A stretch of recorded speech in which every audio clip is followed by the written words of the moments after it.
I'm announcing Andrew because I've known Andrew for many, many years. We go way back to uni days, as well as he worked in Body Express at Brighton. So he's the CEO and founder of Strive Stronger, a digital consultancy that partners with organisations to create cultures of well-being. He's a self-diagnosed fitness junkie who loves swimming, cycling, weights, yoga, surfing, and all things fitness. So guys, enjoy the next hour with Andrew. It's going to be great. Really excited to talk to all of you around Australia today, but I'm really looking forward to working today on three things. Survival of the fittest. I'm going to talk about the neuroscience of change, and then we're going to go to the Mental Skills Academy. I'm really curious. Can you tell me in the chat room, what are you proudest of? And I love this question from a book called Getting Grit by Caroline Adams Miller. Now, when I ask people this, no one says, when Grandma passed away and gave me 500k, I could buy that house I wanted to in Engadine. Sarah Broad, hey Sarah, has said her kids. Sean said, the team I have helped build, love that. Tom Naden, representing Australia in swimming. Tom, love that. So all this stuff is achievement where you've had to push and work through. It's not something you were gifted. Do you reckon the world's gone soft? Before COVID, we'd played the same game too much and we got so used to this comfort. Like in our studio, I can press the button and the air conditioner comes on.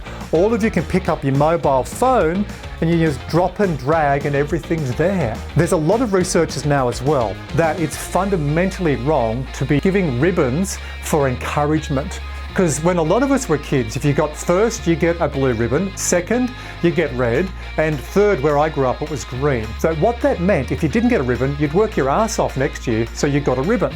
But if you give a ribbon to people for coming 10th, what does that teach them? It's okay to not try. We'll still give you a ribbon or a participation award. You go to play gyms, everything's plastic. You know, be careful, little Jean-Claude. Be careful, little Marie. You know, don't skin your knees. It's good for us to fall down. So Joe, are you there? Come on down, Joe. When you're running a business, you're sort of constantly pushing yourself to keep going and be resilient. And I think everybody sort of starts to, at some point in time, burn out. What's happened, mate, is we've lost the ability to build surge capacity into our lives. Surge capacity is a natural drop in any system.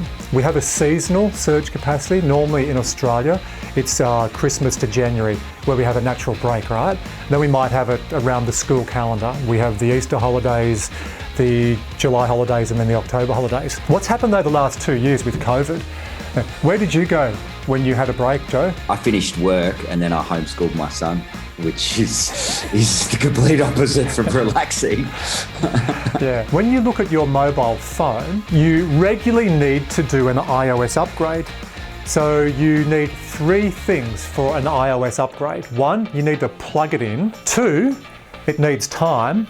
And three, it needs an attentive focus on the system. To train your mental skills, to train your brain, you need the three things. You need time, you've got to do reps and sets. You need energy, you've got to build capacity, because when you move from an autobahn to a goat track, it takes more focus. We do this through our 12 essential mental skills. Let's start with storytelling. Did you wake up this morning and think, oh, what a beautiful day. Smell the fresh air. I've got opportunities in abundance. Or did you wake up and you had that nagging self-doubt?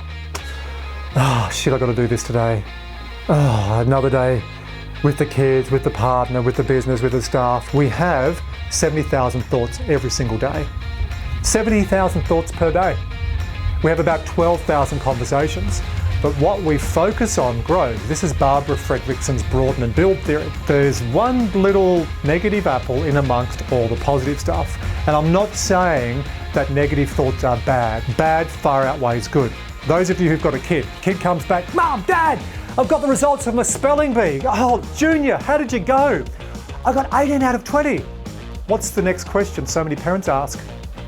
What'd you get wrong? If in doubt, what does Dr. Zeus say? Oh, the places you go, except when you don't, because sometimes you won't. I'm sorry to say so, but sadly it's true that bang-ups and hang-ups can happen to you. You can get all hung up in a prickly perch and your gang will fly on, you'll be left in a lurch. What I love about Dr. Zeus, he's actually a pediatric psychologist. I give, and Dr. Nicola gives, our clients Dr. Zeus books. I got this from Nicola. She gives High Court judges Dr. Zeus, oh, the places you go. And then they start to go, oh, that's me, because they won't talk about schema or feelings, but they can transfer to a book. So I just want you to acknowledge it is perfectly okay to have negative thoughts, but we want to have a lot more positive thoughts, optimistic thoughts. Our greatest opportunity for growth comes from pain. Now, Andrew and Beck haven't booked me today to say, tell everyone that COVID was the opportunity, like the recession we needed to move forward. They haven't done that. I'm telling you this, and I do a lot of work with a lot of different industries. And COVID, yeah, it was challenging. Our business, we lost 93% of revenue. My accountant said to me in May of 2020, Andrew, get rid of your staff and just look after yourself. I said to her, Michaela, I'm a tenacious bastard. 1, 2, I love my team. 3, there's a real opportunity in this. So you are going to get stronger. You already are. You are going to have this as a point of reference.